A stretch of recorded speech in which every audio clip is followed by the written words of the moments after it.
For today's video guys, so pinapakita ko dyan yung ating pagpo-procedure ng pagbe-base color ng color block. So ang request kasi ng customer, so balik na lang natin sa stock yung kanyang chassis ng Mio.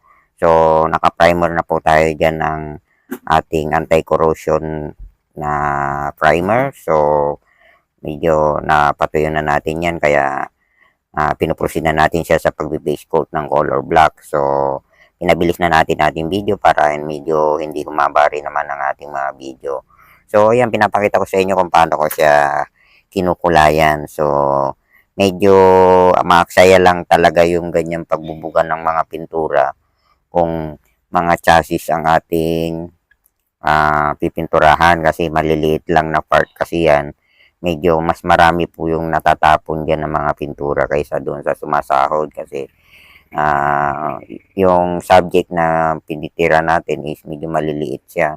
So ayan, so pagka flash up natin yan guys, pwede na natin yung i-base final coating ng top coat. So ayan, yan yung ating shop. So proceed na tayo sa ating clear coat na ginagamit natin. So ayan guys, yung ating project for today. So stay tuned lang tayo sa ating channel. So pagpasensya nyo na po at medyo matagal-tagal na hindi ako nag-upload ng ating video, kasi gawa nga nung busy tayo sa ibang bagay na ginagawa natin. So asahan nyo, magtutuloy-tuloy na po ang ating pag-upload ng video dito sa ating channel. So please stay tuned. Please like and share at subscribe po para ma-notify po kayo sa ating mga susunod pang i-upload ng ating mga video. So ayan siya guys.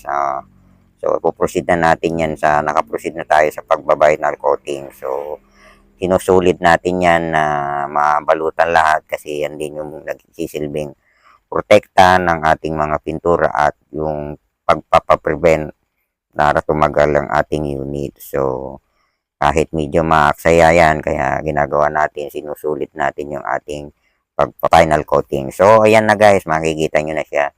So tapos na atin yan, yung ating at mga parts niya.